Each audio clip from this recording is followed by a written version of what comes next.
We've all been there. We teach our students a lesson and they perform well on our exit slips and even on the quiz. Then they forget it when it's time for a test or midterm, or even worse, they forget everything over the summer and the next teacher has to review what was forgotten.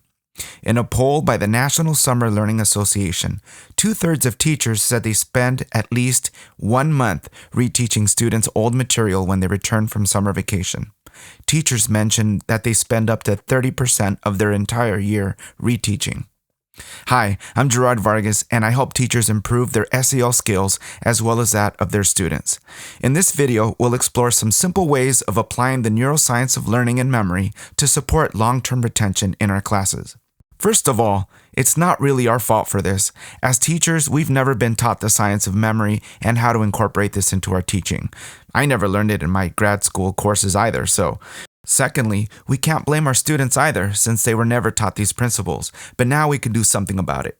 Hermann Ebbinghaus developed the forgetting curve principle, which basically means that if we taught our students something today, through a lecture for example, then a day later they'd remember about 50% of it, 2 days later they'd remember 38%, 7 days later less than 10%, and so on, if they didn't study or review it.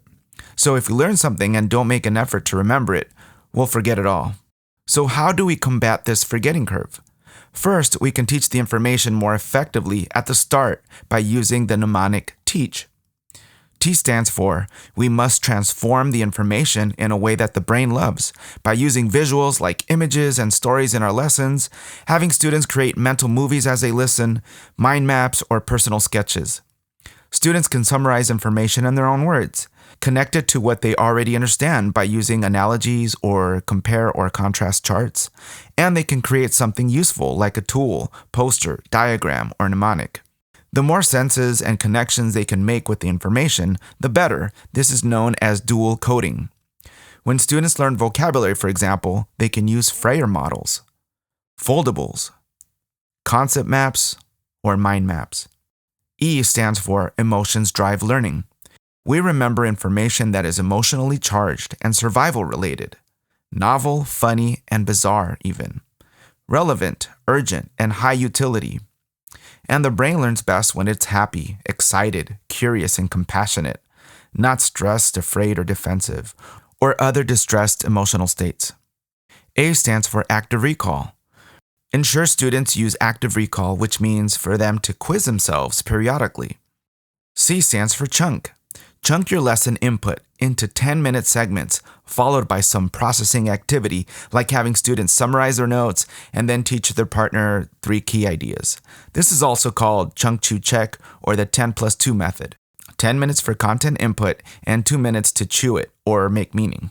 Students can also group large amounts of information into categories. The list, sort, label activity, concept maps, and outlines are a great example of this. And lastly, H stands for help others. Students learn best when they have to help others with the information they learned. Have students teach each other, discuss concepts, give each other feedback, and interview high-performing peers in order to learn their strategies. After doing this, if we review what we learned periodically, a day after, 3 days after, and 7 days after, as shown here, we regain 100% retention and slow the forgetting curve. And the best way to review is called active recall.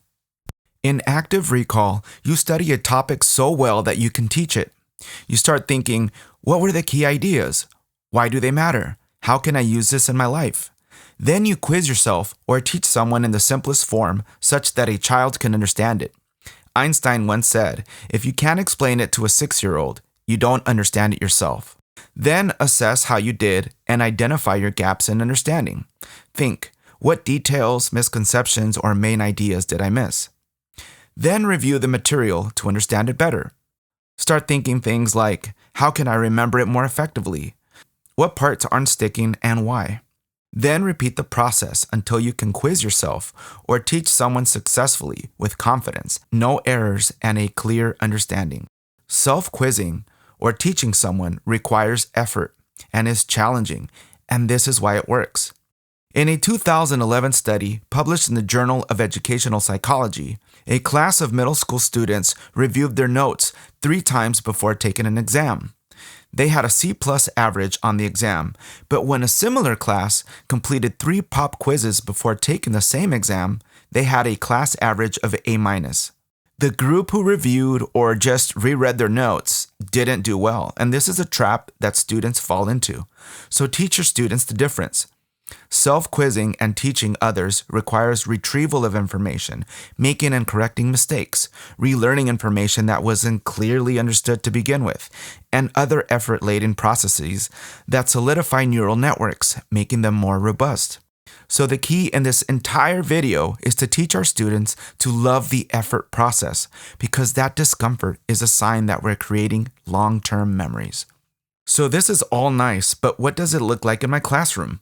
Day 0 is when you first teach your content using the TEACH acronym. Especially look into chunk, chew, check, which I believe is the most powerful teaching strategy combo ever. Then on the next day, which we'll call day 1, include a do now or starter activity requiring students to use that information from the day before. This can be questions about the content, a sample problem requiring them to use what they learned, or show them some slide images of your presentation for them to summarize and then teach a partner. Require that students use vocabulary, skills, and content from the day before in the learning of new content. Students can review their notes, summarize them, write questions they're stuck on, and then discuss with a partner. You can also have a student create a poster summarizing key points that they place on the wall to support retention. 7 days later, or earlier if possible, but 7 days at the latest, you can include low-stakes pop quizzes, group quizzes, or practice tests. They may use their notes to support recall, but require that they put the information in their own words. Ensure that they use older content and skills to solve new problems, engage in discussion of new concepts, and even in completing exit slips or proving behaviors. If what we taught them was really important, it should keep coming up later because it's needed to learn newer content. Students can make concept maps or mind maps of older content so they can make connections between those ideas, compare and contrast them, and find patterns among them. All of these ideas are known as interleaved spiraling. The traditional model of teaching is that we teach one topic and give students lots of practice on that topic.